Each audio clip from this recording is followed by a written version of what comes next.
The sound of music. This is a chapter in the syllabus of class 9 taken from the Beehive book, and we're going to study part 1 of the chapter today, that is Evelyn Glennie Listens to Sound Without Hearing It, and this has been written by Deborah Colley. So, in this chapter, The Sound of Music basically tells us two stories about two musicians and how they became so famous. What was the basic concept behind their working, which made them so successful musicians? And in part one, we are studying about Evelyn Glennie. She became deaf, and still that did not deter her. That was not a stumble in the way of her progress. And she became a musician despite being deaf. So it's a very inspiring story. Let us read it, and we'll also discuss the difficult word meanings. Rush hour crowds jostle for position on the underground train platform. A slight girl, looking younger than her 17 years, was nervous yet excited as she felt the vibrations of the approaching train. Jostle means to push roughly, and slight means small and thin. So the story starts from the day when Evelyn Glennie has to join her music school. So she is 17 years of age, but she looks younger and she is very thin. So she is standing at the underground train platform and she is waiting for her train, and it is a rush hour. There is a lot of rush at the platform. So people can feel the vibrations of the train as it is approaching the platform, and she is very nervous because obviously she is going to a music school. She is going away from home. That's why she is nervous. It was her first day at the prestigious Royal Academy of Music in London, and daunting enough for any teenager fresh from a Scottish farm. But this aspiring musician faced a bigger challenge than most. She was profoundly deaf. Daunting means frightening, profoundly means extremely, and aspiring musician is a person who wants to become a musician. So this was Evelyn's first day at the prestigious Royal Academy of Music in London. She was going there to learn music, and she was from a Scottish farm. So she had never seen the city life, and she wanted to become a successful musician, but there was a big challenge for her because she was absolutely deaf. She could not hear. Evelyn Glennie's loss of hearing had been gradual. Her mother remembers noticing something was wrong when the 8-year-old Evelyn was waiting to play the piano. So now we go back into the backdrop of her life, and how did all this begin? When she was 8-year-old, she was waiting for her turn to play the piano in the piano class, and at that time her mother noticed that the teacher was calling her, but she could not hear that her name was being called out. She did not react. They called her name and she didn't move. I suddenly realized she hadn't heard, says Isabel Glennie.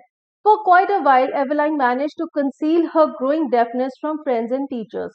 Conceal means to hide, and now we know Evelyn's mom's name is Isabel. So her mother recollects that the teachers were calling out for her, but Evelyn could not hear that her name was being called out. Now, Evelyn was very smart. For many years, she was able to hide that she was deaf. She could hide it from her friends and teachers, but gradually the deafness was growing. By the time she was 11, her marks had deteriorated, and her headmistress urged her parents to take her to a specialist. It was then discovered that her hearing was severely impaired as a result of gradual nerve damage. Deteriorated means something has gone from bad to worse, urged means requested, discovered means find out, and impaired means weakened. By the time Evelyn was of 11 years of age, her hearing had reduced significantly. That had an impact on her marks also, because obviously when she cannot hear what the teacher is teaching. How will she remember anything? How will she be able to learn something and write in the exam? So her teachers, her headmistress, the principal of the school requested her parents that she should be taken to a doctor. And when the doctor tested her ears, he found that she was absolutely deaf because there was nerve damage. The nerves of her ears had been damaged. They were advised that she should be fitted with hearing aids and sent to a school for the deaf. Everything suddenly looked black, says Evelyn. Now, this doctor suggested that Evelyn should wear hearing aids and she should be sent to a school for the deaf, which is a specially abled school, and everything suddenly looked black. This is what Evelyn says. When she came to know that she is deaf, her world suddenly turned black, all darkness. But Evelyn was not going to give up. She was determined to lead a normal life and pursue her interest in music. One day she noticed a girl playing a xylophone and decided that she wanted to play it too. Give up means to surrender, pursue means to follow, and xylophone is a musical instrument as you can see here. It has a row of wooden bars of different lengths. Now here we see the determination of Evelyn Glennie which made her successful. She says that she had decided that she would not give up, she would not surrender. She wanted to live life like normal people do. And she wanted to follow her interest in music. She did not want to give it up, that because she is deaf. So one day she saw that a girl was playing a musical instrument called the xylophone and she also wanted to learn how to play it. Most of the teachers discouraged her, but percussionist Ron Forbes spotted her potential. He began by tuning two large drums to different notes. Don't listen through your ears, he would say. Try to sense it some other way. Percussionist is a person who plays the drum, the tabla. And potential means quality or ability that can be developed, and tuning means adjusting. Now, most of the teachers whom Evelyn met, they told her that, oh, you are deaf, so you cannot learn how to play the xylophone and you cannot follow music. But there was a percussionist, Ron Forbes. He was a very capable and established musician, and he felt that Evelyn had the potential to become a successful musician because she had deep interest in music. So what he did, he tuned two large drums to different notes of music. So they produced different kinds of music. And he told Evelyn that don't try to listen that music from your ears, but try to feel it through your body. Says Evelyn, suddenly I realized I could feel the higher drum from the waist up and the lower one from the waist down. So they were two drums. They were set tuned differently. The larger drum was producing sounds of a higher note and the smaller drum was producing sounds of the lower note. So what she says is that suddenly she felt that she could feel the higher notes on the upper part of her body and the lower notes on the lower part of her body. Forbes repeated the exercise and soon Evelyn discovered that she could sense certain notes in different parts of her body. When Ron Forbes produced different notes of music, Evelyn realized that her different body parts reacted to those sounds differently. I had learned to open my mind and body to sounds and vibrations. The rest was sheer determination and hard work. Now Evelyn had got a way to listen to music. Although she could not hear, but still her body responded to different types of music. And so she says that once that roadblock, she had overcome that hurdle, now everything was just determination and hard work. So she was determined to become successful. So she did a lot of hard work. She never looked back from that point onwards. She toured the United Kingdom with a youth orchestra, and by the time she was 16, she had decided to make music her life. So here Deborah tells us that Evelyn never looked back because she went on and on, becoming successful, achieving what she had to achieve. She went all over the United Kingdom with a youth orchestra. She was a part of a musical band. And by the time she was 16 years of age, she had decided that she would pursue music as a career. She auditioned for the Royal Academy of Music and scored one of the highest marks in the history of the Academy. She gradually moved from orchestral work to solo performances. At the end of her 3-year course, she had captured most of the top awards. Audition means gave a short performance so that the director could decide whether she was good enough, and solo means a performance of the person alone. Evelyn wanted to study music at the Royal Academy of Music, so she also gave a performance over there in order to be selected. and she was one of the highest scorers in the history of the academy. Her score was very high. And finally, initially she used to perform in a group, but later she started performing all by herself. And by the time she had completed 3-year course at the Royal Academy of Music, she had achieved almost all of the top awards in the field of music. And for all this, Eveline won't accept any hint of heroic achievement. If you work hard and know where you are going, you will get there. So Eveline is so grounded, she says that she has not done any big deal, she has not done any heroic act. She says that if you work hard and if you know what is your destination, you will definitely reach there. And she got right to the top, the world's most sought after multi-percussionist with a mastery of some 1,000 instruments and hectic international schedule. Hectic means very busy. So Eveline reached to the top of music and she became the world's most sought after multi-percussionist. She could play multiple musical instruments at a time and she was the most sought after, means everyone wanted to attend her musical performance. And she had a mastery on almost 1,000 musical instruments and her international schedule of performances were very busy. It is intriguing to watch Eveline function so effortlessly without hearing. In our 2-hour discussion, she never missed a word. Men with bushy beards give me trouble, she laughed. Intriguing means fascinating and curious. So the author says that it is very interesting to watch when Eveline performs because although she cannot hear, it does not look that she cannot hear. And the writer says that they had a 2-hour long discussion, but it did not appear that Eveline cannot hear because she was able to understand what the author was saying. Then Eveline said that men who had bushy beards gave her trouble. Now, what kind of trouble is she referring to? They had a lot of hair around their lips, so she could not identify the movement of the lips and she could not make out what they are speaking.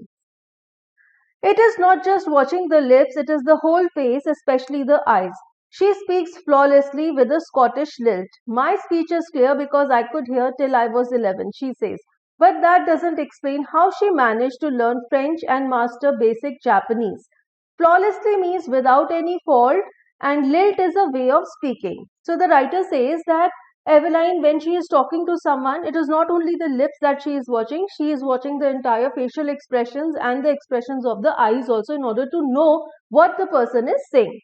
And she speaks absolutely correctly and she has a Scottish accent also. So she explains that she could hear till the age of 11 and so she can speak because she knows the language. But the author is still astonished because she has also learned French and basic Japanese also. As for music, she explains, it pours in through every part of my body.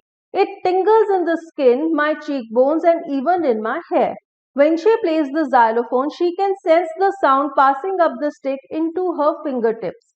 Tingles means causes a slight pricking or stinging sensation. So Eveline says that she can feel music throughout her body, in her skin, in her cheekbones, and even in her hair. It is quite unimaginable how she can do this. And then she says that whenever she plays the xylophone, she can sense the sound passing from the sticks that she is holding into her fingers. By leaning against the drums, she can feel the resonances flowing into her body. On a wooden platform, she removes her shoes so that the vibrations pass through her bare feet and up her legs. Resonances means the echoes of the sound, and bare feet means she does not wear any footwear. Now, what she does is she says that when she is playing the drums, she leans against them. So the vibrations, she feels the vibrations which are produced, and that makes her identify the sound and the music. And then she says that whenever she performs on a floor which has a wooden flooring, and that wooden flooring, it also vibrates when she produces the music, and that helps her feel the music through her feet and legs. Not surprisingly, Eveline delights her audiences. In 1991, she was presented with the Royal Philharmonic Society's prestigious Soloist of the Year award. So Eveline performs, she plays wonderful music, and she was also presented with this award in the year 1991. Says master percussionist James Blades, God may have taken her hearing, but he has given her back something extraordinary. What we hear, she feels far more deeply than any of us. That is why she expresses music so beautifully. So this is another musician. His name is James Blade. He is also a percussionist.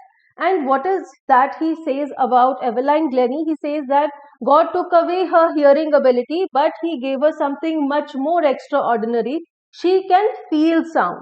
And then he says that she can feel it much more deeply than all the people who can hear.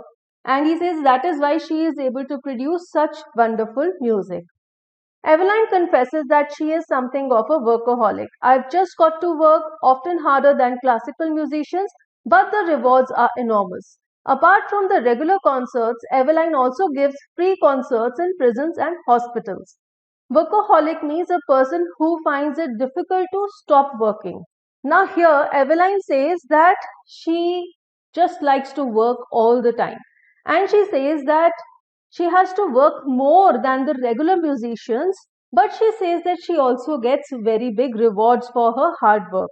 And she does regular concerts also, and other than that, she also does free concerts, charitable concerts in prisons and hospitals.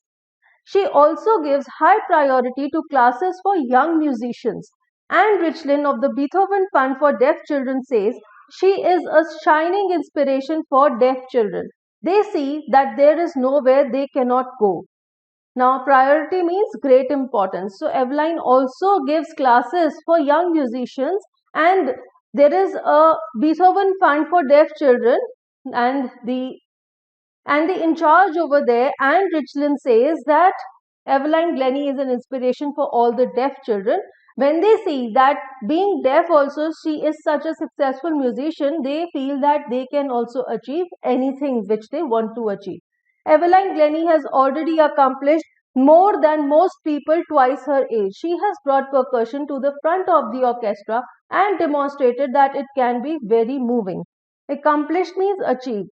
So the writer says that Evelyn has already achieved so much that people who are double her age have also not achieved that much. And percussion was such a instrument, such a musical performance which used to be done at the backstage.